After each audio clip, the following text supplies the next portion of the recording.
Matagal pa ba, Minerva? Kanina pa tayo dito sa kuweba. Wala ka pa rin bang nahuhukay? Nag-aalisa na ang iba nating kasama pero hanggang ngayon, wala pa tayong nakikita. Ay, pasensya na Kapitana pero wala pa rin talaga ako nakikitang kahit na ano. Malalim-lalim na rin tong nahuhukay namin. Lalawit na nga yata ang dila ako sa pagod pero wala talaga. Sigurado ba talaga kayong totoong sinasabi ng babaeng yun na may itinatago ba talagang ginto at pilak sa kuwebang ito? Ang pamilya nung bagong salta? Baka naman po, pinaglolo ko lang tayo noon. Hindi. Sigurado akong nagsasabi siya ng totoo. Kahit nung buhay pa ang tatay ko, yun din ang alam namin. Mayaman ang angka na pinagmulan niya. Wala nga lang talagang nakakaalam kung saan nila ito tinatago ang mga kayamanan nila. Magmula nang unti-unti silang magkanda matay-matay. Kaya sige Minerva, hukay lang.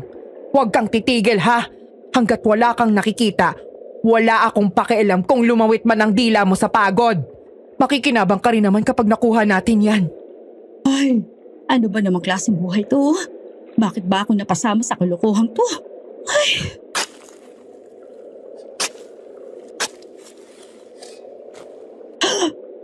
Teka, Kapitana, parang may napupukol na ako. Talaga? Sa wakas? Bilis! Tignan mo kung ano yon. Baul ba to? Ang laki naman yata. Teka, hindi ito simpleng baul Kapitana, mukhang itong sinuulang kabaong. Tingnan mong hugis, hindi ba sa parehabalang? May kanto pa sa magkabilang gilid tsaka maraming mga nakaukit na simbolo. Kaso, bakit parang ang laki at ang haba naman ito? Lampas 6 na talampakan yata ito. Buksan na yan. Baka yan ang ginto at pilak na hinahanap natin. Sa wakas! Sa wakas mukhang yayaman na tayo. Saglit. Puputulin ko lang ang kandado nitong nakabulupot na kadena. Teka, ang hirap naman itong putulin. Napakatigas naman yata nitong kandadong to. Ay, kaya mo yan. Dali.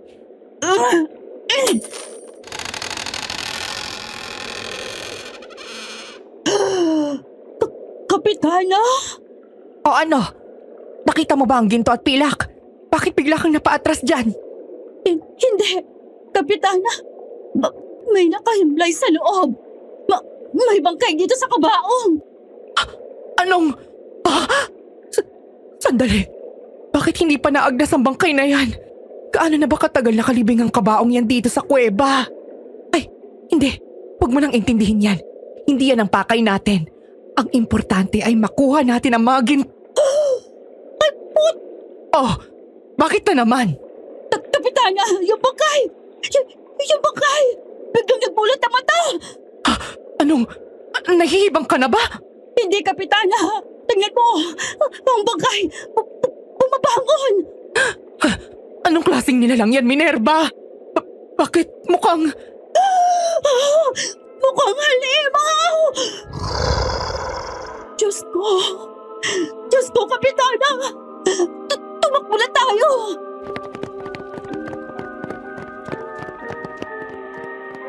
Dekada 60, mahigit 60 taon na rin ang nakakalipas nang mangyari ang kwentong ito sa isang liblib na probinsya dito sa Pilipinas na napagdesisyonan kong huwag na lamang pong pangalanan pa Sir Jupiter. Bata pa ako nang marinig ko ito mula sa yumao kong lelong. Siguro nasa 9 anyos lang yata ako noon. Mga panahong hindi pa gaanong uso ang telebisyon sa amin. Tandang-tanda ko ang araw na yon dahil katatapos lang noon ng bagyo at lahat kaming mga batang magpipinsan ay doon muna nakitulog sa bahay ng mga lelong namin. Binaha kasi kami noon dahil nakatira kami malapit sa lawa. May second floor ang bahay ni Lelong kaya doon kami dinala ng mga magulang namin. Tuwing sasapit ang mga ganung panahon nung araw, ugali na talaga naming magpipinsan ang magpakwento ng mga nakakatakot na istorya kay Lelong. Mga istoryang hango raw sa tunay na karanasan niya o ng mga taong malalapit sa kanya. Isa na nga doon ay ang kwento ng dati niyang kaibigan, si Apollo. Isang bantog na albularyo daw noon sa kanilang lugar na may isang kakaiba at matinding karanasan tungkol sa mga nilalang ng dilim na tinatawag na aswang. Tawagin niyo na nga lang pala ako sa pangalang Ferdy at sana'y magustuhan ninyo itong aking kwento. Sigurado ka ba talaga dyan sa albularyong nakuha mo? Kapitana, diskumpiyado ako dyan eh. Masyado pang bata. Yan pa talaga ang sinasabi nilang bantog na albularyo daw sa kabilang bayan. Wala rin naman na tayong ibang malalapitan, Minerva. Desperado na ako kaya lumapit na ako sa kanya. Marami sa mga kabaryo natin ang nawawala na ng tiwala sa akin. Kapag hindi pa natin nalatas ang problema tungkol sa walang yang aswang na yan, sigurado ko, matatalo ko sa susunod na eleksyon. Ay, sana talaga matulungan tayo ng taong yan. Kapitana, ito na ba yung sinasabi niyong mansyon kung saan nakatira ang dalagang pinaghihinalaan yung aswang? Oo, Apollo. Ito na nga yun. Pasensya na kung malayo-layo ang kinailangan nating lakarin. Dulo na kasi ito ng baryo namin. Ang likuran nito, purong kakahuyan na. Paakyat na ng bundok. Mukhang nakakatakot nga itsura nitong mansyong to, amo. Napapalibutan ng matataas na puno. Kaya kahit ang liwanag ng buwan, halos hindi na tumatagos dito. Buti na lang at naisip natin magdala ng sulo. Itsura pa lang ng paligid nito. Kinikilabutan na ako eh. Ano ko ba naman, Gimo? Para ka naman palaging bago ng bago eh. Isa pa, wala pa naman akong nararamdamang kakaiba sa paligid. Tignan mo nga't kahit itong si Valiente, kalmadong kalmado pa rin. Wala ka pang nararamdaman, amo. Bago yan ah. Samantalang kanina pa kumukulo tong mga hinturang nakakwenta sa atin. Ibig sabihin, may aswang nga sa paligid, di ba? Maging alerto ka lang, Gimo. Ganyan talaga kapag mataas at malakas ang uri ng isang aswang. May kakayahan silang itago ang kanilang presensya. Lalo na kung simpleng pakikiramdam lang ang gagamitin mo. Alerto naman ako, amo. Kanina pa nga nakahanda itong kusapiho na ibinigay sa akin ni Padre Miguel eh.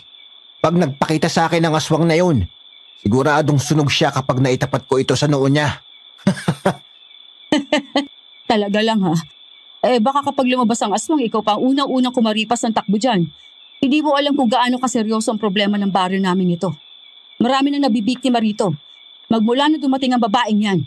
Kahit ang munisipyo, nagbibingi-bingihan na lang sa paghingi namin ng tulong dahil pati sila, takot ding humarap sa kanya. Ay, palibasa, may impluwensya ang angkan nila. Simula pa sa mga ninuno nilang galing sa lahi ng kadatuan. Huwag? Ako? Hindi mo yata kilala ang kausap mo, Manang. Marami na kaming nakaharap na aswang, ano? Abat, sino tinatawag mo Manang, ha? Tama na yan, Gimo. Huwag tayo masyadong bakampante. Kung tama ang mga impormasyong ibinigay sa akin, Kapitana, sigurado akong hindi basta-basta ang aswang na gumagambala sa baryong to. Anong ibig mo sabihin, amo? Naaalala mo ba ang tungkol dun sa alamat na ikinuwento sa atin noon ni Tatay? Yung tungkol dun sa Raha na sinasabing namuno raw sa pinakamalaki at pinakamalakas na katutubong pamayanan dito sa bansa bago pa dumating ang mga Espanyol. Oo. Yun yung Raha na sumasamba sa demonyo bilang tanda ng rebellion niya laban sa Kristyanismo na itinuturo ng mga Kastila. Yung humingi ng dagdag na kapangyarihan para hindi sila masakop ng mga banyaga. Anong kinalaman niya rito, amo? Hindi libre ang kapangyarihang hiningi ng Rahang yon sa mga demonyo, Gimo. Dahil kapalit ng kakaibang lakas, talas ng mga pandama, liksi at ng kabal na bigay ng mga dyablo, ay ang pagkakaroon naman niya ng kakaibang kalam ng sikmura na maiibsan lang sa pamamagitan ng pag-inom ng dugo at pagkain ng mga laman loob ng tao. Ano? Ibig sabihin, yun ang dahilan kaya kalaunan ay siya rin mismo ang umubos sa sarili niyang mga kinasasakupan, amo. Oo, kinain niya silang lahat, Gimo. Maliban sa kanyang asawa. Nakalaunan ay pinunlaan niya ng supling para magpatuloy ng lahi niya. Sandali, Apollo. Sa takbo ng kwento mo, sinasabi mo ba na ang aswang na gumagambala dito sa lugar namin ay galing sa angkan ng Rahang yun? Parang gano'n na nga ho, Kapitana. Pero kailangan ko pa rin yung kumpirmahin. Ay, Diyos ko. Talaga nga palang delikado ang babaeng yun. Sa ngayon, wala pa naman ho tayong dahilan para matakot sa kanya. Pero ang mabuti pa, katukin na natin ang babaeng sinasabi ninyo para magkaharap na kaming dalawa. Gimo, ikaw na ang kumatok. Bakit ako, amo? Ay! Napakaduwag talaga. Ako na nga! Zafra? Zafra kami to. Gusto ka makausap ni Kapitana. Pwede bang buksan mo itong pintuan? Nahigit ng mga kasama ng albularyong si Apollo ang kanilang mga hininga nang marinig nila ang mga yabag na papalapit sa napakalaking pintuang yun ng mansyon. Kahit ang alagang aso niyang si Valiente ay tumayo ang buntot at tenga dahil sa naramdamang presensya. Sa kanilang lahat kasi ito ang may pinakamalakas na pakiramdam. Isa kasi itong asong gubat. Isang uri ng ligaw na asong tubo talaga sa Pilipinas. Kumpara sa mga aspin o askal na karaniwang nakikita natin sa panahon ngayon, wala itong halong ibang lahi. Katamtaman lang ang laki, pero matipuno at makisig ang pangangatawan. Patulis ang hugis ng tenga at medyo mahaba ang mukha, na kung minsan ay nagmimistulang kamukha ng lobo o di kaya ay fox. Bukod sa malakas ang pakiramdam ay maliksi ang uri ng ganitong aso, at kung tumalon ay napakataas. Bukod sa kasanggang si Gimo, ang asong si Valiente ang katulong ni Apollo sa mga misyong ginagampanan niya bilang albularyo. Ano pong kailangan nila? Aida, ikaw pala. Nasaan ang amo mo? Pwede ko ba siyang makausap? Nasa itaas na po ang senyorita, Kapitana. Nagpapahinga na po kasi siya eh. Pakisabi, may gusto lang kaming itanong sa kanya. Sandali lang ito. Sige ho, Ate Minerva. Tatawagin ko lang ho ang senyori... Uy! Anong atin, Kapitana? Halos magitla ang lahat nang mula sa likuran ng babaeng nagbukas ng pintuan ay sumulpot ang isa pang dalaga. Kahit si Apollo, nagsalubong bigla ang mga kilay nang makita ang babaeng ito. Nakangisi siya, tapos may kakaibang talim ang paraan ng pagtingin sa kanila. Dahil doon halos hindi na nila napansin na napakaganda pala ng mukha nito. Sobrang puti ng balat, malalabanos, napakahaba pa ng buhok na sumusunod sa bawat pag-ihip ng hangin na tila ba bigla na lang naging malakas at malamig ang simoy nang sumulpot sa harap nila ang babaeng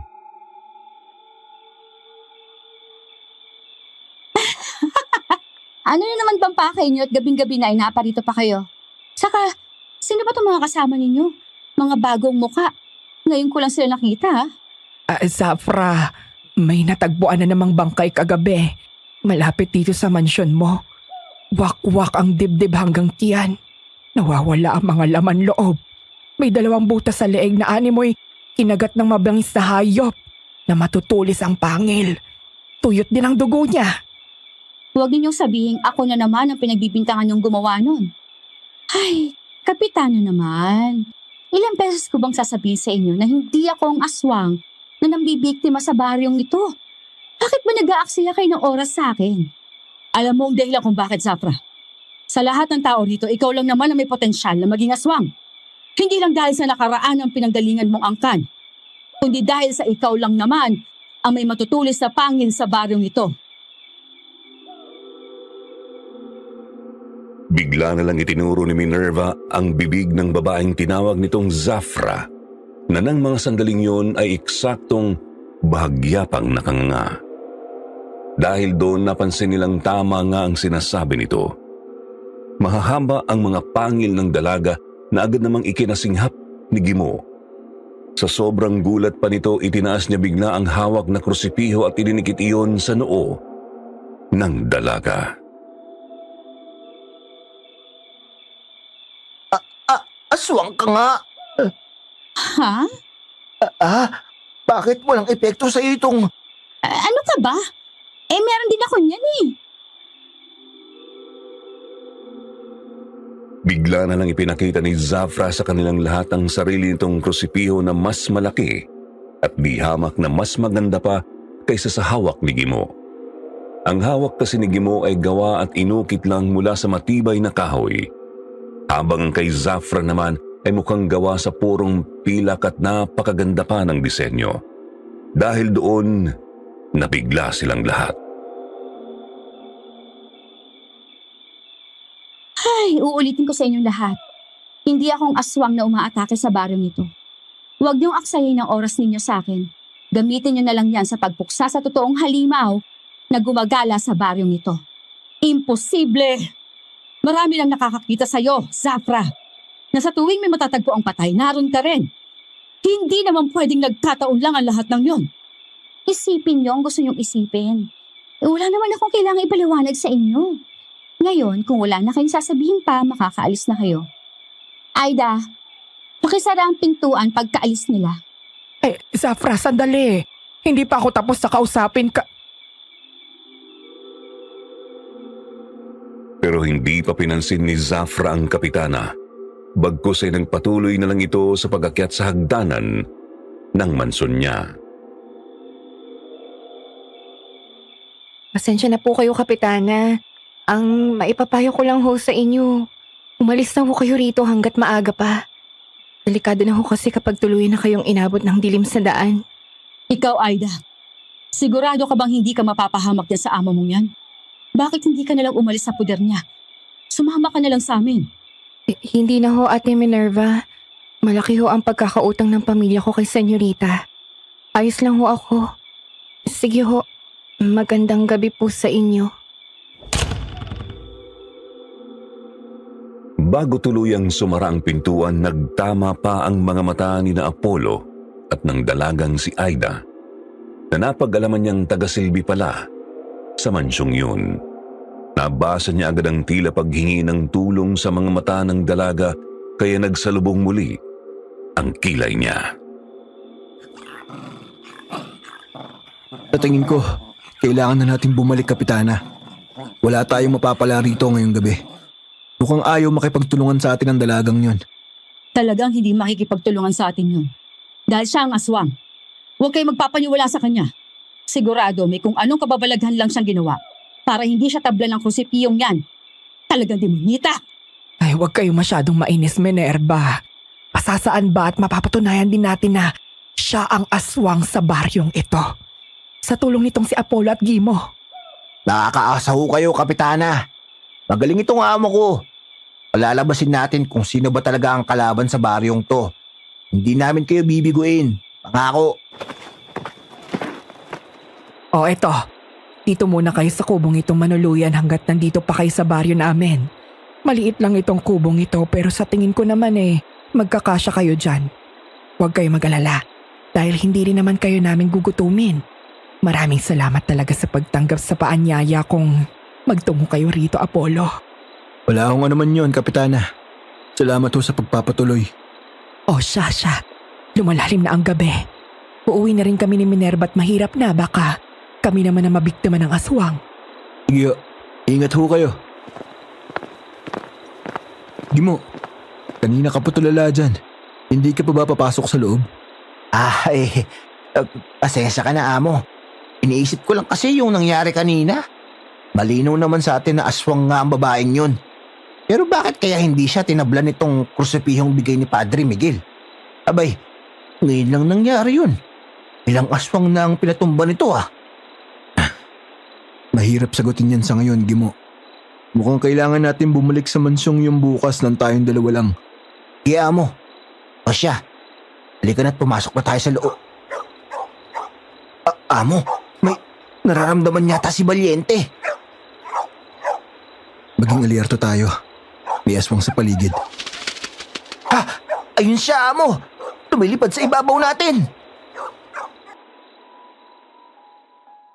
Pagtingala ng dalawa, nakita nila ang isang lumilipad na figura ng nilalang sa kanila mismong ibabaw. Pero hindi nila ito gaanong maaninag Lalo't napakadilim ng paligid at ang paraan ng paglipad nito ay tila ba sinusubukang takpan ng liwanag ng buwan. Kahit si Valiente ay galit na galit itong tinahulan. Maya-maya bigla na lang may ibinagsak sa harapan nila ang aswang at nang mapukaw noon ang atensyon nila ay saka ito sumibat ng paglipad palayo. Amo, ulo ng tao ito. Punyeta, may nabiktima na naman siya ngayong gabi. Hahabulin ko siya, amo. Wag na, baka patibong lang yan. Tuso ang aswang na yan. Kaya kailangan pagandaan natin ang pakikipagharap sa kanya. Amo, tignan mo si Valiente. Parang hindi pa rin mapakali. Baka hindi pa nakakalayo ang aswang. Sa direksyong yun siya nakatingin, Gimo. May kumikilos nga sa banda ron, amo. Gumagalaw yung mga talahibo. Gusto mo bang lapitan ko? Tayong dalawang lalapit. Halika. Ang sakit! Ikaw? Anong ginagawa mo rito? Ikaw yung naninilbihan doon sa mansyon ni Zafra, hindi ba? Kayo yung kasama ni na Kapitana kanina? Oo, kami nga yun. Teka, anong nangyari dyan sa binti mo? Ang laki ng sugat mo, ah. Nadulas kasi ako. Habang naglalakad ako kanina. Tumama itong binti ko sa matalas na bato. Ano ba kasi ginagawa mo rito? Gabi na. Malayo na rin to sa mansyon. Bakit lumabas ka pa? Ha? Ano? May hinahanap lang kasi ako. Sino?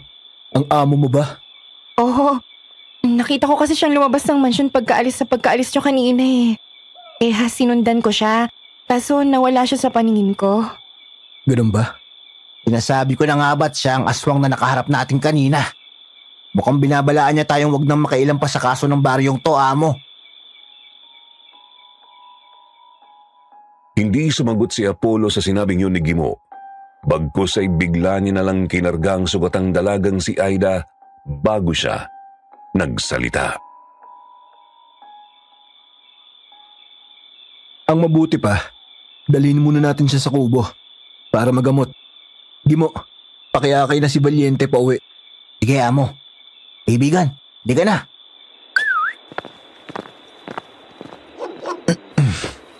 Dito ka muna. Maghahanda lang ako ng halamang gamot para dyan sa sugat mo. Salamat sa inyo. Nako, wag mo nang iho yung amo ko, Aida.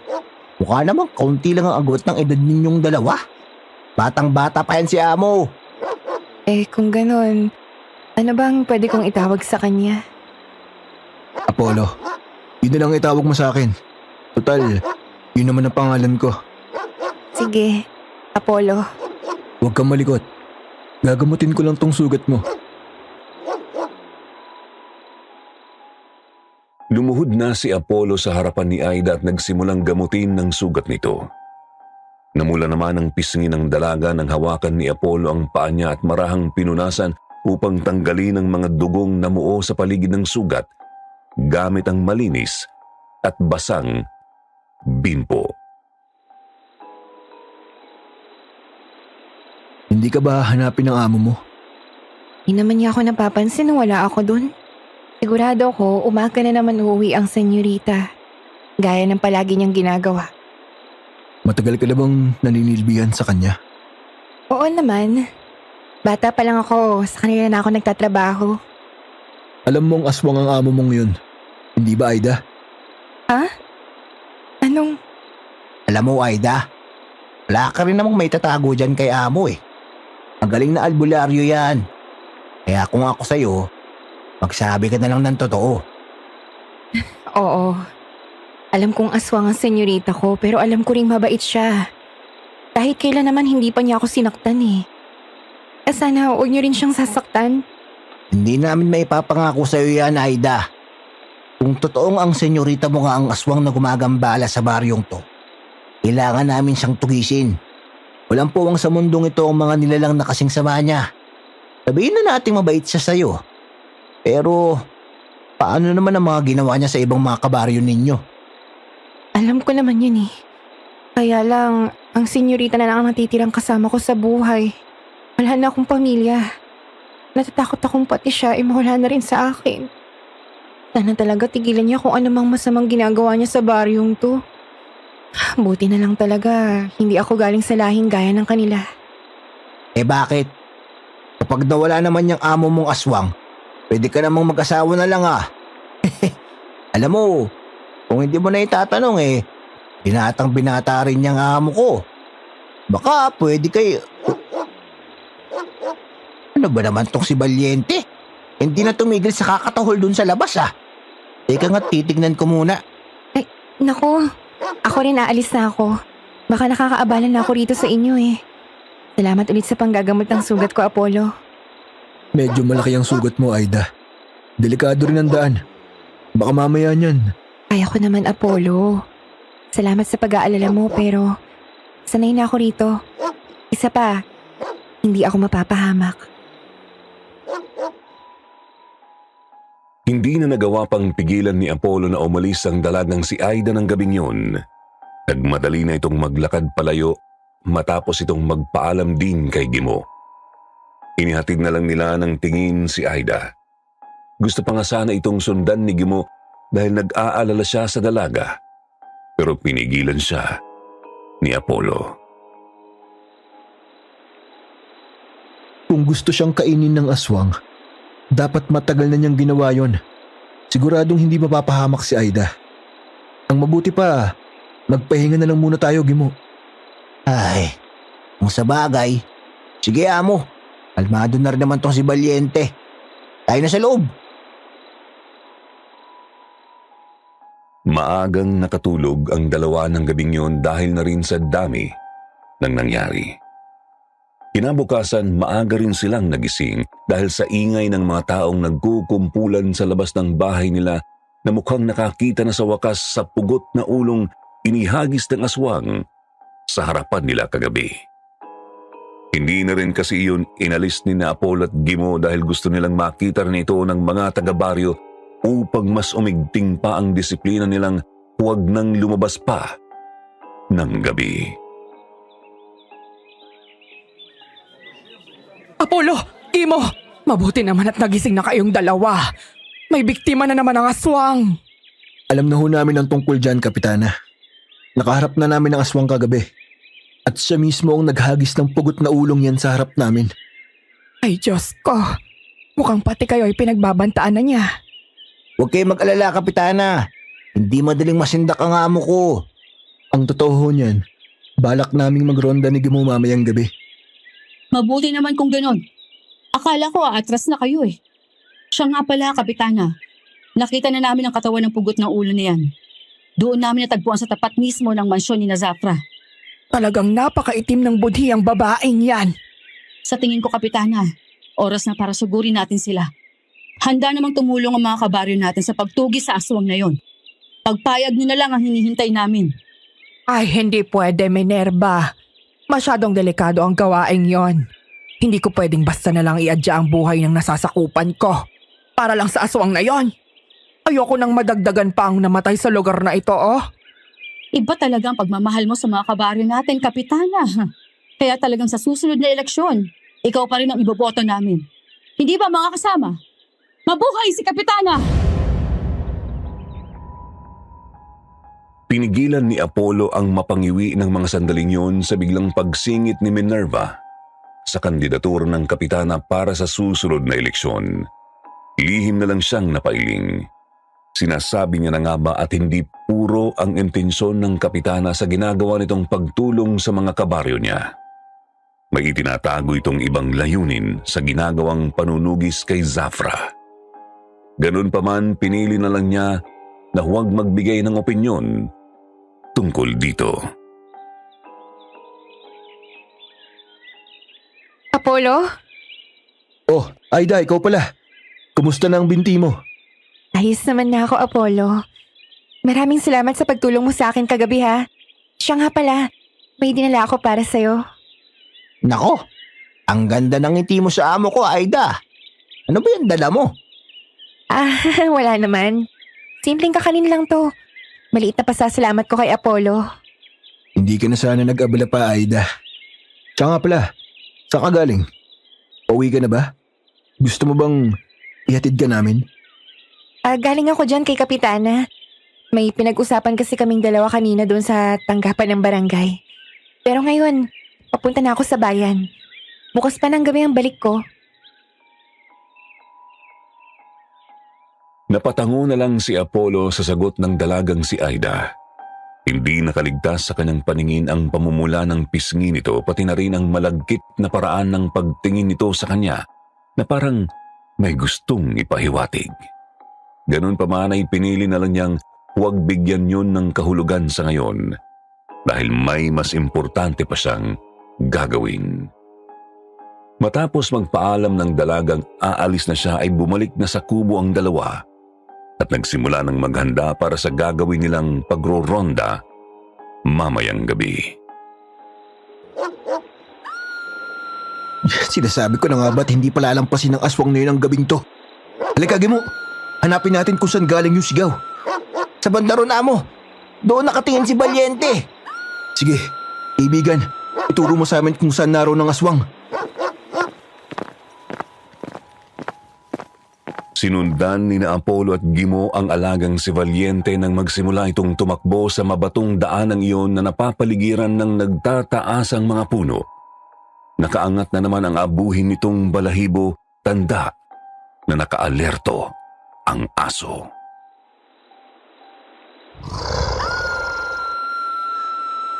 Amo, ayun ang aswang. May kinakaladkad na babae. Tigas talaga ng ulo ng mga taga rito sa baryong to. Sinabi nang wag nang lalabas pagkagat ng dilim eh. Gimo, ihanda mong kursipiyo. Ako muna ang unang susugod. Hinugot ni Apollo mula sa tagiliran niya ang isang uri ng improvised gun na itinuro sa kanyang gawin ng kanyang lolo noon. Ikinasa niya yun. Pagkatapos ay akma na sana siyang hahakbang para sugurin ng aswang nang bigla na lang may humawak sa kanyang balikat. Huwag kang magpadalos-dalos. Ang aswang na yan, hindi basta-bastang napapatay ng mga ordinaryong sandata. Baka lalo lang mapahamak yung babae kapag pinilit mo siyang lapitan ngayon nang wala kang plano. Hindi rin tatagos sa balat niya ang bala na yan, kahit gawa pa yan sa pilak. Hindi mo rin siya magagawang hulihin dahil ang halimaw na yan, 100 beses na mas mabilis kaysa sa ordinaryong aswang. Ikaw paanong... Sabi ko naman sa inyo, hindi nga akong aswang na pumapatay, ang kulit nyo. Naggulat ang dalawa nang makitang ang babaeng si Zafra palang pumigil kay Apollo sa pagsugod sa aswang na ngayon ay kumakaladkad pa rin doon sa babaeng biktima niya. Nanlaki pa ang mata ni Gimo at nagpapalit-palit ang tingin niya kay Zafra at sa aswang. Kung ganun, anong dapat nating gawin para makuha natin yung babae sa kanya? Magpapahabol ako. Sigurado akong iiwanan niya ang biktima kapag nakita niya ako. Doon kayo kumilos. Sigurado ka ba dyan? Baka mamaya, pinaglololoko mo lang kami. Hindi kaya magkakampi kayo ng aswang na yan? Wala rin naman kayo ibang pagpipilian. Mas gugustuhin niyo bang itaya ang buhay ng babaeng yon? Dahil lang hindi kayo naniniwala sa akin? Pero... Sundin natin ang sinabi niya, Gimo. Mas mahalagang iligtas muna natin yung babae. Pero amo, sigurado ka ba? Hindi. Pero mukhang ang kaibigan nating si Valiente. Oo. Ibinaling ni Apollo ang tingin sa alaga nilang aso na ngayon ay panay ang masayang pagwagayway ng buntot nito habang ikinikiskis ang sarili sa hita ng dalagang kaharap nila. Nalaglag ang panga ni Gimo dahil alam niyang napakahirap paamuhin ni Valiente. Sa lakas ng pakiramdam ng asong ito, wala kang maitatago sa kanya. Kaya katakatakang napakagiliw nito pagdating kay Zafra. Doon ay hindi na nakaangal pa si Gimo at sinunod na lamang nila ang plano ng dalaga. Naging totoo si Zafra sa kanyang mga salita. Nagpahabol siya sa aswang na agad namang iniwan ng sana'y bibiktimahin nito nang makita siya. Kaya naman nagawang iligtas ni Apollo at Gimo ang babae. Ang aswang tila ba sabik na mahabol si Zafra. Tila may gusto itong gawin sa dalaga. Oh, heto. Magkape muna kayo. Ang aga niyong dumalaw dito, ah. Salamat. Inagahan talaga namin. Dahil nalaman naming umaga ka na palagi umuwi dito sa mansyon. Ah, oo. Kumusta na pala yung babaeng buntik na mabiktima kagabi? Ayos na ba siya? Oo, nagamot na namin siya ni Gimo. Matapos namin siyang mailigtas dahil sa tulong mo. Nakauwi na rin naman siya sa kanila. Pero tulala pa rin dahil sa matinding takot na inabot niya sa nangyari. Ganun pa man, ligtas na siya. Salamat sa'yo. Pero ano na nga pala nangyari sa aswang? Ay, ganun pa rin. Hanggang ngayon, hindi ko pa rin siya nahuli. Nagawa niya pa rin akong takasan. Pang ilang subok ko na to. Ngayon naiintindihan ko na kung bakit palagi kang nasa eksena sa tuwing may bibiktimahin ng aswang na yon. Sinusubukan mong iligtas sa mga biktima niya. Hindi ba? Oo, pero palagi na lang akong hindi nagtatagumpay. Ngayon pa lang, dahil nakikipagtulungan ako sa inyo. Hindi ko kasi maintindihan kung papaano kahit nagpahabol na ako sa aswang na yon, para lang iligtas ang mga bibiktimahin niya, ay namamatay pa rin sila. Para bang may tumutulong sa kanya. Ay, gusto kong isipin na hindi lang iisa ang ganung uri ng aswang na naninirahan sa barong ito, pero imposible kasing mangyari yon. Paano mo naman nasabi yan? Ano bang alam mo tungkol sa aswang na yon, ha? Marami. Dahil ako mismo. Galing din sa angkan na pinagbulan niya. Yung aswang na nakita natin kagabi, siya ang ingkong ko. Siya ang huling miyembro ng angkan namin na kumakain ng tao. Anong ibig mong sabihin? Ay, alam kong alam ninyo ang tungkol sa kwento ng Raha na sumamba at humingi ng kapangyarihan sa demonyo noong unang panahon. Narinig kong binanggit mo ang tungkol doon. Apollo, tama? Yan ang pangalan mo, di ba? Oo. Ito naman si Gimo. At ang alaga namin si Valiente. Tama ang lahat ng sinabi mo tungkol sa Raha, Apollo. At tama rin ang hinala mo na sa kanya nagmula ang lahi namin. Pero matagal nang nagsisi ang angkan namin sa lahat ng kasamaang ginawa niya. Matagal na naming tinalikuran ang anumang sinumpaang kasunduan sa mga demonyo, kapalit ng kanyang kapangyarihan. Noong panahon na nagdesisyon ng humiwalay ang ingkong ko, wala ni isa man sa mga kaanak namin na tumanggap at umako ng kapangyarihang nasa loob ng katawan niya. Dahil doon, nawalan din siya ng kakayahang tuluyang malagutan ng hininga. Kaya ba ganun na lang ang kagustuhan niyang mahabol ka? Gusto niyang ipasa sa'yo ang kapangyarihang yun? Oo, pero hindi pwedeng mangyari yun. Mawawala ng saysay ang sakripisyong ginawa namin noon, Apollo. Isinakripisyo ng buong angkan namin si Ingkong.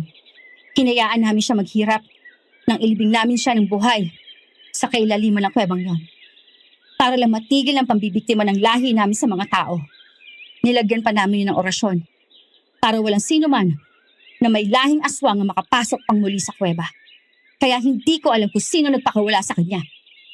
Ibig mo bang sabihin, kayong mga natitira sa angkan ninyo, wala na kayong nararamdamang takam sa dugo at laman ng tao ngayon? Normal na kayo? Hindi ko masasabing normal kami. Dahil hanggang ngayon, may mga katangian pa rin kaming nakuha mula sa mga ninuno namin. Pero tama ka, wala na kaming di katiting man lang na pagnanasang kumain ng tao ngayon. Natigil na yon kay Ingkong. Kaya nga imposible ang sinasabi nilang ako ang nambibiktima sa baryong ito. Ay, kaya nga, gusto ko sanang lumapit sa inyo. Hindi na para linisin pa ang pangalan ko, kundi para matigil na ang patayan.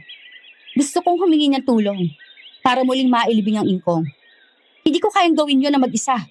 Sana pumayag kayong makipagtulungan sa akin, Apollo. Nagsusumango ang tinging ipinukol ni Zafra kay Apollo. Pero ang binatang albularyo bigla na lang nakaramdam ng kakaiba sa dibdib niya dahil sa ginawa ng dalaga. Napaiwas pa siya ng tingin bago siya tumango na nagpangiti naman sa dalaga.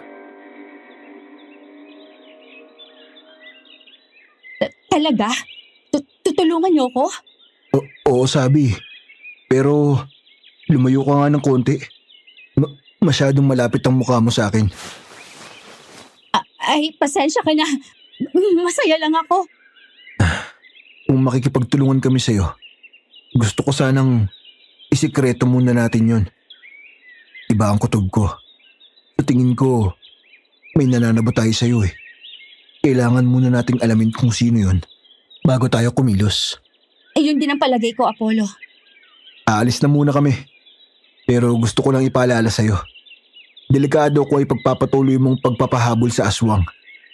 Dahil baka mahuli ka niya at magawa niya ang gusto niya. Kung ako sa'yo, mag-ingat ka na muna. Sige.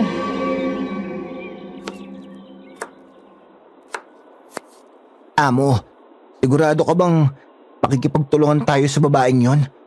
Para kasing mali. Kung iisipin, aswang pa rin siya. Oras na maipasa sa kanya ng aswang ang kapangyarihang nasa loob ng katawan nito, siguradong magiging halimaw din siya. Gaya ng mga ninuno niya, hindi ba? Agad na umiling si Apollo sa sinabing yun ni Gimo. Nakabalik na sila mula sa mansyon ni Zafra at ngayon ay naghahanda na ng pananghalian. Hindi. Sa tingin ko, mali ka sa iniisip mong yan tungkol kay Zafra, Gimo.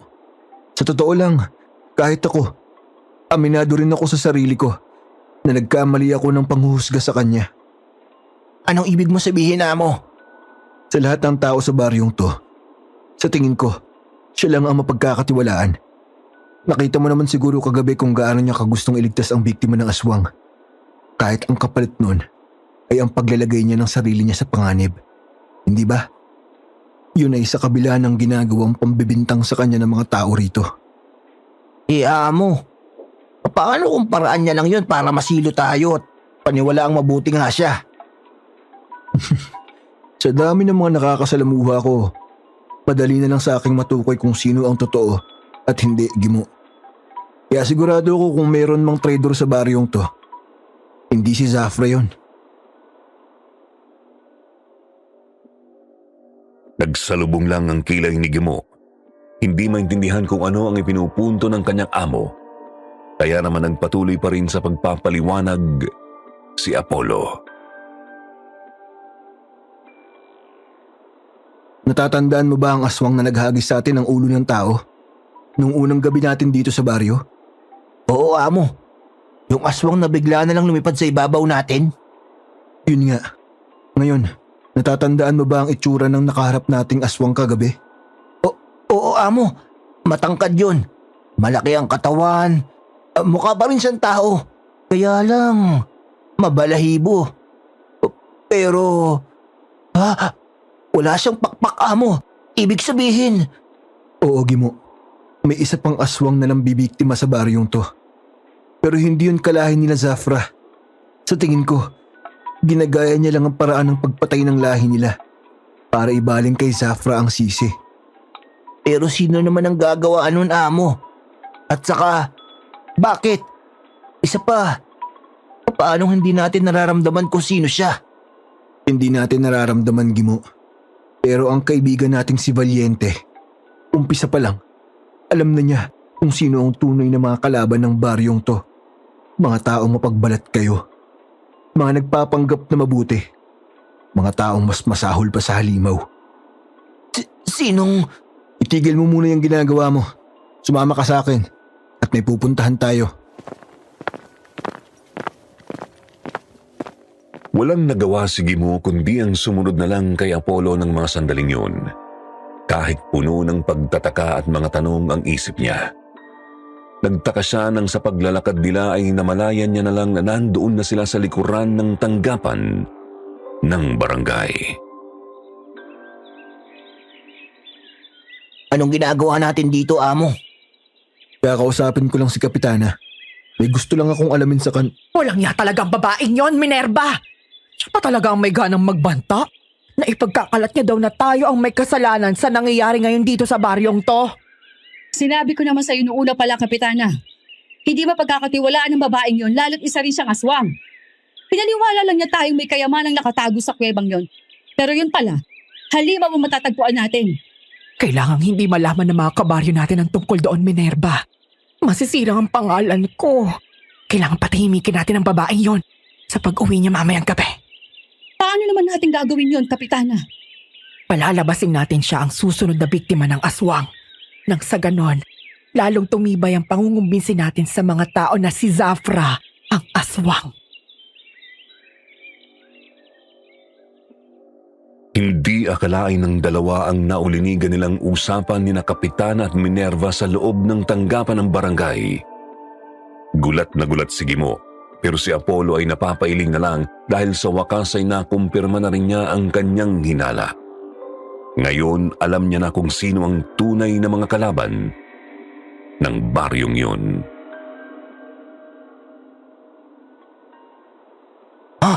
Amo, sinong tinutukoy ni na Kapitan at Minerva? Tama bang iniisip kong ito rin ang aswang na sinasabi mong tumutulong dun sa halimaw na kaanak ni Zafra? Oo, Gimo. Siya nga. Ang babaeng nakakaalam sa lihim ng pamilya ni Zafra. Sa tagal ng paninilbihan niya sa kanila. Si Aida! Mukhang niloko niya sina Kapitana na may kayamanang itinago sa kuwebang yun ang angkan ni Zafra. Para ang mga ito magpakawala mismo sa halimaw.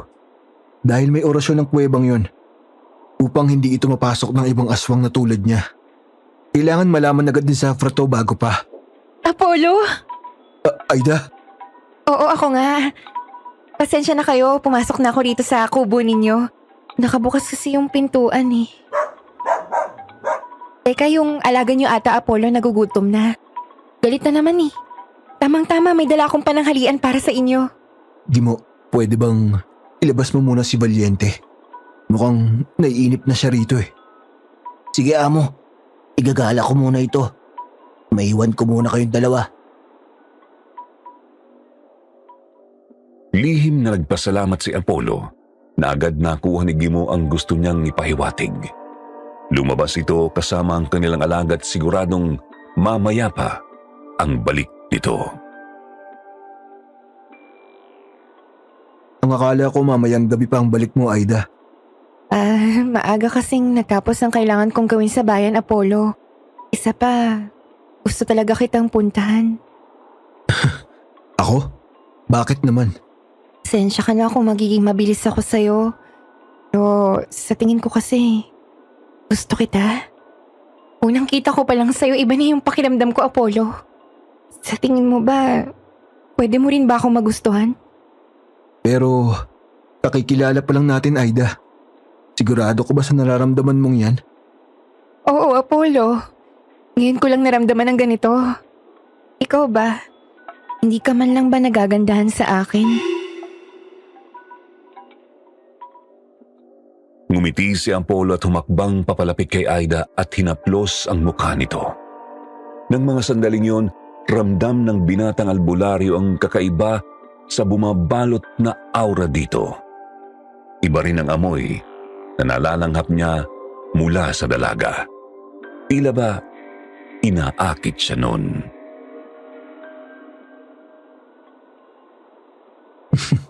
Sa totoo lang, Aida, sa tingin ko gusto rin kita. Talaga, Apollo? Oo naman.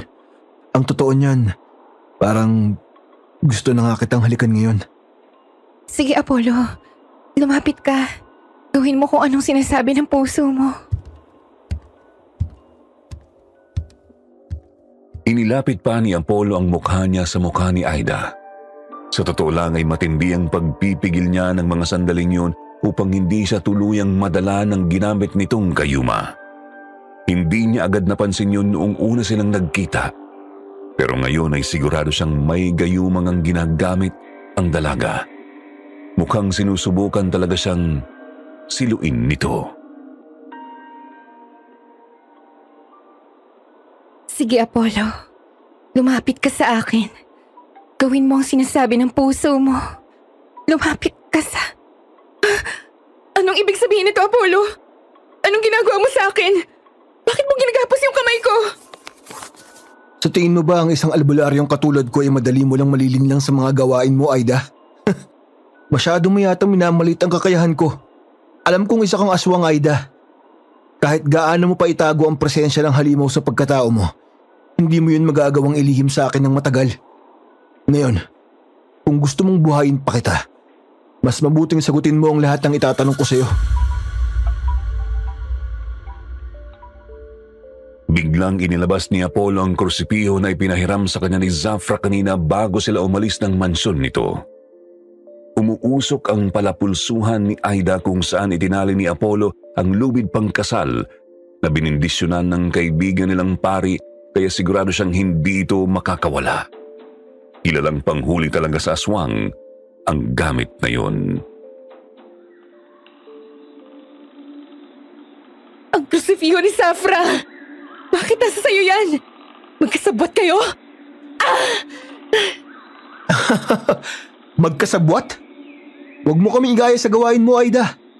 Pare-pareho kayo ni na Kapitana. Kayo ang tunay na mga halimaw sa baryong to. Ngayon, sagutin mong tanong ko. Bakit mo sinasabotay si Zafra? Ano ang kasalanan niya sa'yo? Papatayin kita! Papatayin kita, Apollo! Oras na makawala ako rito!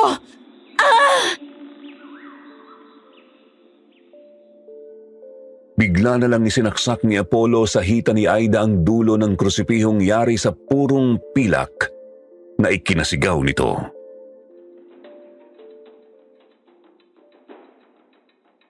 Sumagot ka o sa lalamunan mo na ito susulda tatarak. Anong kasalanan sa'yo ni Zafra? Dahil isa siyang ipokrita! Naturingan siyang isang puro ng aswang na ipinanganak ng maharlikang lahi. Pero mas pinili niyang makasalumuha at mamuhay bilang isang tao. Isa siyang insulto sa lahat ng katulad namin. Wala siyang kwenta. Ang buong angka nila ay wala ring mga kwenta. Yan ba talaga ang dahilan? Parang napakababaw naman yan. Parang isang mababang uri ng aswang na gaya mo ay maglakas ng loob na kalabanin ng amo niya. Napapailing si Apollo ng mga sandaling yun habang siya ay natatawa. Ngayon ay basang-basa niya na kasi talaga ang aswang na ito. Alam kong may mas malalim pang dahilan, Aida. Yung ginagawa mo, dulot yan ng matinding inggit. Tama ko, di ba? Inggit ka kay Zafra. Dahil siya, kaya niyang piliin kung anong landas ang tatahakin niya. Tumahimik ka, Apollo! Ayoko marinig ang mga sinasabi mo! Bakit, Aida? Hindi mo ba maamin sa sarili mo yon? Si Zafra, kahit puro ang dugong aswang na dumadaloy sa ugat niya, may laya siyang huwag yung tanggapin. Hindi siya kagaya mo na dahil ipinanganak ng aswang ay mamamatay na rin bilang isang aswang. Dahil ganun ang naturalesa ng pinagmulan mong lahi. Hindi ba? Tumigil ka! Tumigil ka na, Apollo! Ilang taon na bang naninilbihan ang lahi ninyo sa angka ni Zafra? Hanggang ngayon ba, hindi pa rin kayo makaalis sa katotohanang mas mababa ang uri ninyo kaysa sa kanila? Hindi pinigilan ni Apollo ang pagtawa niya sa harapan ng nagngangalit na dalagang aswang. Talagang sinasadya niyang pikunin ito para magawa niya na ang gusto niya. Mas mababa? Hindi kailanman mas magiging mababa ang mga uri nila kaysa sa amin. Dahil sila, itinakwil nila ang kanilang sariling pinagmulan. Para lang sa mga nilalang na dapat sana ay nagsisilbi lang naming pagkain. Kaya galit ako kay Zafra. Galit ako sa kanilang lahat. Dapat maging madali ang kanilang mga buhay. Kaya ako ang nagpakawala sa mga ninuno niya. Para maranasan din niya ang mga nararanasan namin. Talagang natural sa mga kagaya mong mababang uri ng aswang ang pagiging inggitera, no? Itikot mo yung bibig mo, Apollo! Hangal ka talaga! Halos pumutok na ang ugat sa sentido ni Aida. Nagtatagis na rin ang mga bagang nito at alam ni Apollo, anumang oras ay ipapakita na nito sa kanya ang tunay nitong anyo kahit mataas pa ang sikat ng araw. Tama siya ng hinala. Kayang-kaya niyang manipulahin ang emosyon ng aswang na ito. Apollo! Ganyan nga, Aida. Ipakita mo sa akin kung ano ka talaga. Yun lang ang kailangan ko. Anong ginagawa mo? Bitawan mo yung mukha ko! Ito ba talaga ang gusto mo? Makita ang anyo ko bilang aswang? Oo, Aida. Yan nga. Dahil sa ganyang anyo lang kita magagawang patayin.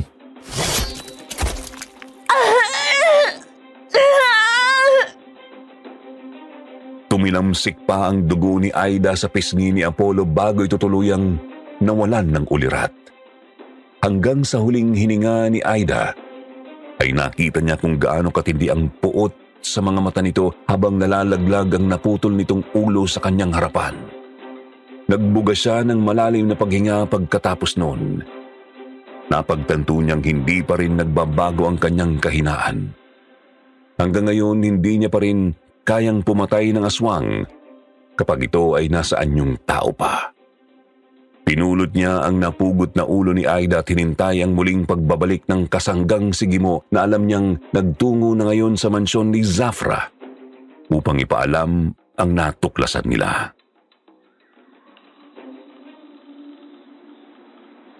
Diyos ko, bakit naman ganito ang ginawa kay Aida, Apollo? Masyado kang brutal. Hindi mo man lang siya binigyan ng pagkakataong magbago. Baka naman may pag-asa pa siya. Bakit sa akin ka pa nagagalit ngayon? Hindi mo ba naiintindihan ang mga ginawa niya sa'yo, Zafra? Wala nang puwang ang pagbabago sa mga katulad niya. Sa dami ng mga inosenteng buhay na idinamay niya. Kasama na ang sayo. Sa tingin mo ba may kagustuhan pa siyang magbago? Nilaloko mo na nga sarili mo. Pero matagal na nagsilbi sa akin si Aida. Halos kapatid ng turing ko sa kanya, Apollo. Halos sabay na kami lumaki. Baka nadala lang siya ng matinding emosyon. Hindi mo man lang kami hinayaang mag-usap. Sa isang iglap, pinatay mo siya ng ganun-ganun lang. Ang katangian niyan mismo ang dahilan kung bakit maraming buhay sa baryong tong nasayang. Bulag ka, Zafra. Hinayaan mong bulagin ka ng peking samahan ninyo ng aswang na yan. Itong tatandaan mo, Zafra. Hindi lahat ng nilalang sa mundong ito nararapat para sa awa at tiwala mo. Matuto kang piliin kung kanino lang yan dapat ibigay. Nagtatalo sina Zafra at Apollo noon sa loob ng kubong tinutuluyan nila ni Gimo. Hindi nagustuhan ni Zafra nang abutan niya kanina ang kasambahay na si Aida sa anyong aswang nito na pugot na ang ulo. Sinabi na sa kanya ni Gimo ang lahat pero hindi pa rin niya maiwasang makaramdam ng awa para kay Aida. Pero dahil sa sinabi ni Apollo, natigilan siya. Amo, natapos ko na ang pinapagawa mo sa akin. Inilagay ko na ang bangkay ni Aida sa harap mismo ng barangay. Kalakip ng malaking karato lang nagbubunyag sa kalokohang ginawa ni na Kapitana at Minerva. Ngayon, marami ng taong nagpoprotesta doon. Mabuti kung ganon. Ngayon, isa na lang ang problema natin. Kailangan mahuli na natin ang aswang na yon. Bago pa ito magtagumpay na ipasa dito kay Zafra ang kung ano mang kailangan nitong ipasa. Halika na, Gimo. Magro-ronda na ba ulit tayo, Amo? Teka, Apollo. May plano ka na ba para mahuli ang ingkong ko? Sasama ako sa inyo. Pwede mo akong ipain sa kanya. Gaya noong una. Talagang gusto mong ipahamak ang sarili mo, no? Masokoista ka ba? Hindi sa ganon. Gusto ko lang namang makatulong sa inyo, Apollo. Delikado nga sabi, di ba? Alam mo, mauubos ang pasensya ko sa'yo eh. Bakit ba nagagalit ka? Ano naman ba sa'yo kung mapapahamak ako? Buhay ko naman to. Takang nagpapalit-palit pa ang tingin ni Gimo sa dalawang taong nag-aaway ngayon sa harapan niya. Di niya mapigilang mapakamot sa ulo lalo na't may nakikita siyang kakaibang kisap sa pagitan ng mga ito. Ngayon niya lang din nasaksiyang pikon na pikon ang kanyang amo dahil kadalasan naman kalmado lang ito. Ano bang pinagtalunan yung dalawa? Para kayo nag-aaway na mag-asawa. Ano bang sinasabi mo dyan? Nagpapaliwanag lang naman ako dito sa malupit mong amo. Hindi ako malupit. Ang malupit ay ang mga halimaw na ng gulo sa baryong to. Pagkatapos ay sinubukong isisi sa iyo ang lahat. Ikaw na nga itong iniligtas. Ikaw pang may ganang mga away sa akin. Aba, at talagang ipinagpatuloy ninyo, ha? Ito kasi. Akma pa sanang magsasalita noon sina Apollo at Zafra nang bigla na lang nilang marinig ang tila ba paghiyaw at pagkahol ni Valiente sa di kalayuan. Si Valiente! Ha? Nasaan siya, Gimo? Parang nandoon sa likod bahay, Amo. Valiente, kaibigan ko. Ano nangyari sa'yo? Amo, tignan mo. Ang aswang. Nasa likod ni Valiente. Ang ingkong! Teka, Zafra, huwag mong sugurin ang... Bakit biglang bumagsak ang aswang? Ano nangyari? Hindi ko alam. Hindi pa ako nakakalapit sa kanya. Amo, tignan mo. Ang katawan ng halimaw. Unti-unting naagnas. Ganun na lang ang gulat ng tatlo nang bigla na lang humandusay sa kanilang harapan ng malaki at makapanindig balahibong katawan ng aswang na ninuno ni Zafra. Pagkatapos ay kitang-kita nilang unti-unting naagnas ang katawan nito na naging dahilan kung kaya kumalat at humalo sa hangin ang napakabahong amoy ng tila nabubulok na bangkay. Halos bumaliktad ang sikmura ni Gimo noon samantalang si Apollo hindi magkandatuto sa pagtingin sa alaga niyang aso. Hanggang sa ilang segundo pang lumipas ay nakita nilang tuluyan ng naabo ang aswang na matagal ding kinatakutan ng baryong ito.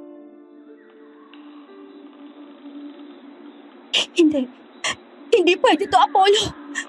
Malaking problema to. Bakit, Zafra? Ano nangyayari? Ang isang aswang sa aming lahi. Hindi sila pwede mamatay hanggat hindi pa nila naipapasa ang bertude na nananahan sa kanilang katawan. Kailangan maipasa nila yun sa ibang kalahi namin para tuluyan sila makahimlay. Apollo, ibig sabihin, naipasa ni Ingkong sa iba ang...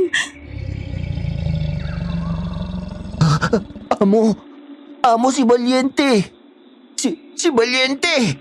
Nag-iiba ng anyo. Diyos ko, kaibigan. Anong ginawa niyo sa'yo?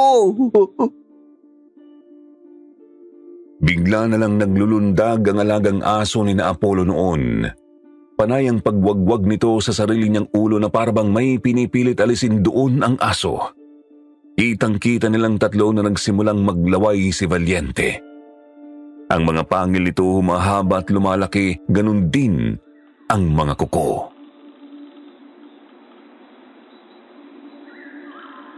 Imposible. Paano nagawa ni Ingkong to? Ipinasa niya sa alaga ninyo ang bertud sa katawan niya? Hindi. Hindi ako papayag. Hindi pwedeng mapahamak si Valiente.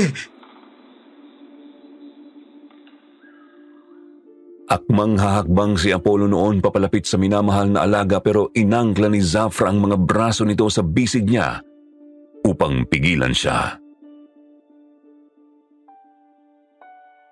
Wala na tayong magagawa, Apollo. Kailangan na nating patayin si Valiente bago patuluyang lamunin ng bertud ang kalooban niya.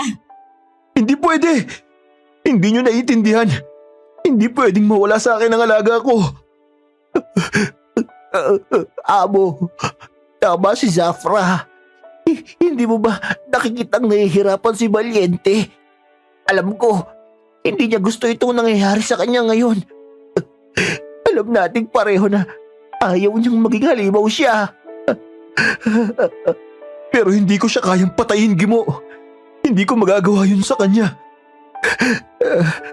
Ako na ang gagawa nun, Amo. Tumalikod ka na lang para hindi mo yan makita. Utang ina!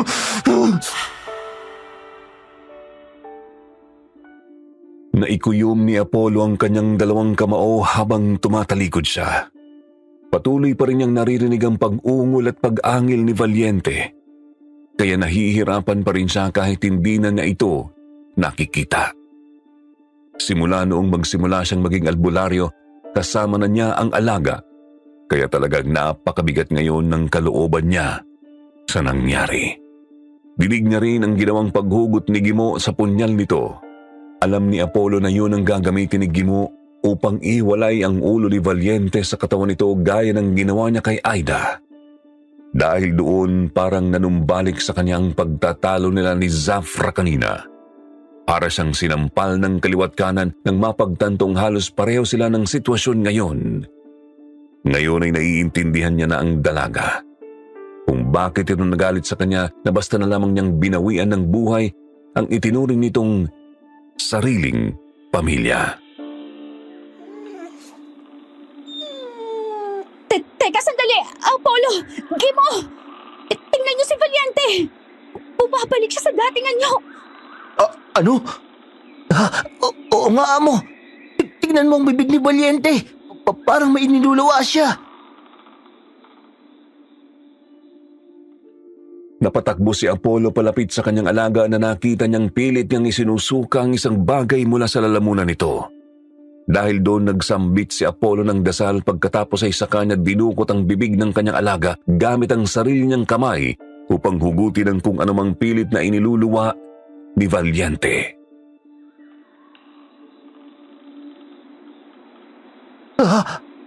Anong klaseng sisiw yan, amo?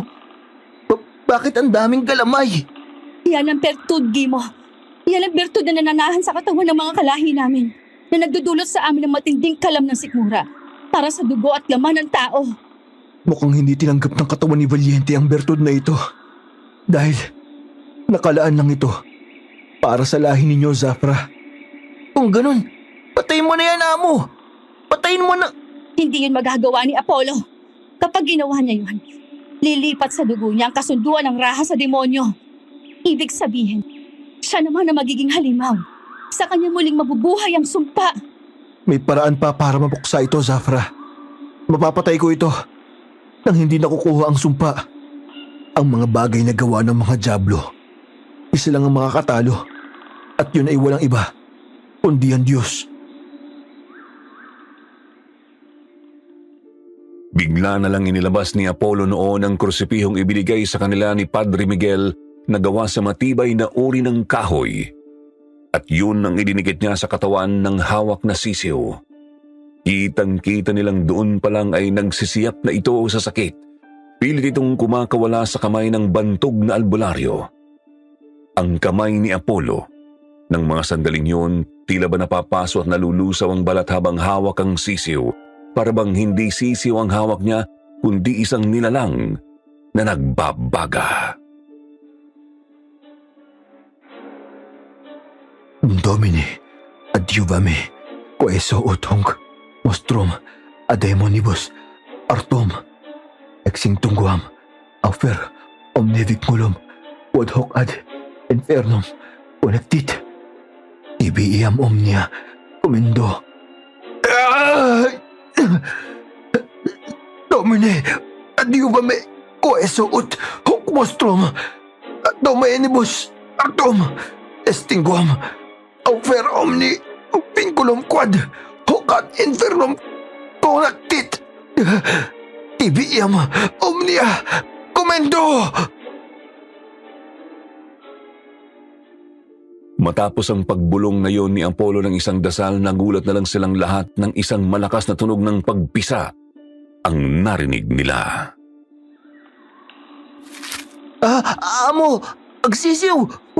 Wala na! Diyos ko! Totoo ba to? Sa wakas, natapos lang lahat.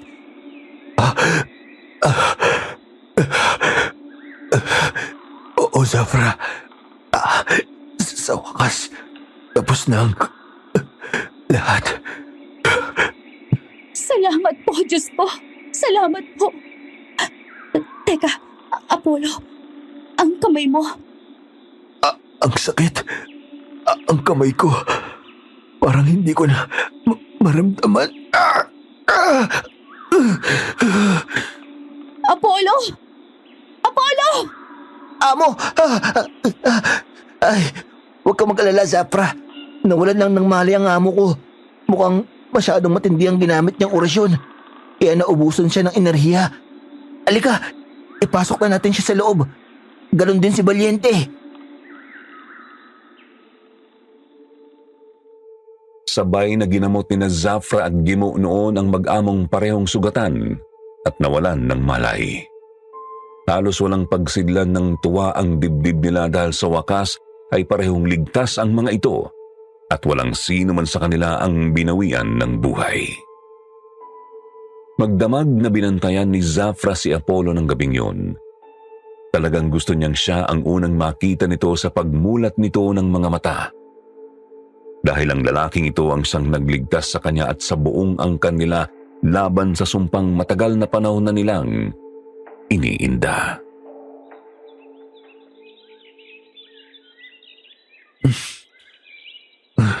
Umaga na. Apollo! Gumising ka! Pasensya ka na. Hindi ko sinasadyang yakapin ka. Ayos lang. Kamusta si Valiente? Ayos na rin siya, Apollo. Hanggang sa pagtulog, binantayan siya ni Gimo. Hindi niya iniwan ang alaga mo buong magdamag. Kaya naman natutulog pa sila dun sa kwarto hanggang ngayon. At sa akin, ikaw ang nagbantay?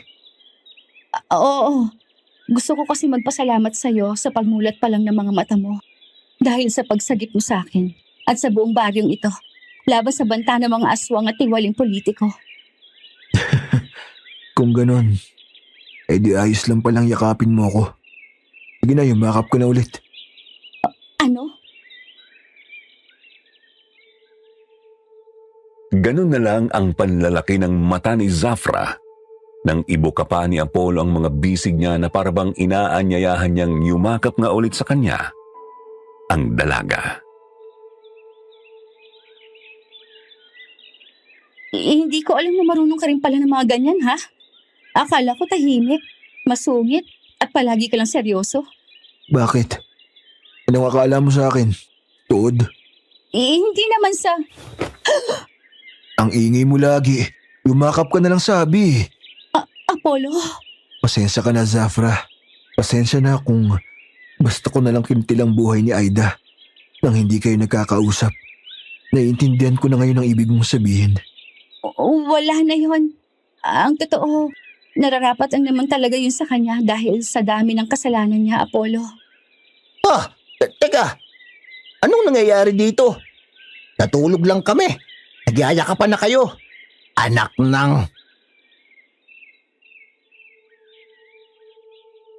Dahil sa biglang paglabas na yun ni Gimo sa kwarto kasama si Valiente, ay bigla na lang napahiwalay sina Apollo at Zafra sa isa't isa. Parehong namumula ang kanilang pisngi at nakatingin sa magkaibang direksyon. Si Gimo naman ay napailing na lang at napakamot sa ulo bago ito nagdesisyong ilabas na lang si Valiente upang bigyan ng espasyo ang dalawa. Samantala, sina Kapitana at Minerva naman noon ay tinugis ng mga taga-baryo matapos mabunyag sa kanila ang mga kalokohang ginawa ng mga ito. Sa kasamaang palad ay nakatakas ang dalawa at simula noon, hindi na sila nakita pa ng sino man. Ganun pa man ay nagdesisyon sina Apollo na huwag nang hanapin pa ang mga sakim na taong yun. Ipinaubaya na nila sa mga otoridad ang paghahanap sa kanila dahil hindi naman na saklaw pa ng pagiging albularyo ni Apollo ang tungkol doon. Sir Jupiter, matapos nilang maresolba ang kaso sa baryong yon ay nagpatuloy pa rin sina Apollo at Gimo sa kanilang ginagawa. Pero sa pagkakataong ito ay kasama na nila si Zafra. Na simula noon ay hindi na rin naman hinayaan pa ni Apollo na makawala mula sa kanya. Tinanggap niya ang dalaga sa kabila ng nakaraan ng katutubong angkang pinagmulan nito dahil alam niyang mabuti itong nilalang. Tunay na aswang man ito o hindi. Si Zafra naman tuluyan ng napamahal sa bantog na albularyo at siguro naman ay alam niyo na kung ano ang sumunod na nangyari pagkatapos noon. Ang sabi ng lelong ko matapos daw magpakasal ni na Apollo at Zafra ay nag-asawa na rin si Gimo. Ganun pa man ay nagpatuloy ang pagkakaibigan nito at ni Apollo at pinili nilang manirahan sa magkatabing bahay lang hanggang sila ay tumanda na. Si Valiente naman ay tumagal pa raw ng ilang taon ng buhay. Umabot pa nga raw ang buhay nito hanggang sa mag-50 anyos na si Apollo. Ang kwentong ito ay isa na yata sa pinakamagandang istoryang isinalaysay sa amin ng lelong. Hanggang ngayon, kapag naaalala ko ito, pakiramdam ko ay nanunumbalik ang pagkabata ko. Kaya nga naisipan ko rin itong ibahagi sa channel ninyo. Sana lang ay nagustuhan ninyo ito. Kung sakaling mapili po itong kwento ko, baka naman po pwede akong makapag-request sa mga kapwa ko tagapakinig. Kwento nyo naman sa comment kung ano sa mga kwentong lolo nyo ang pinaka hindi ninyo malilimutan. Babasahin ko po yan. Pangako. Muli, ako nga pala si Ferdy. Dito ko na po tatapusin ang aking email, Sir Jupiter. God bless us all at maraming salamat po sa inyong lahat.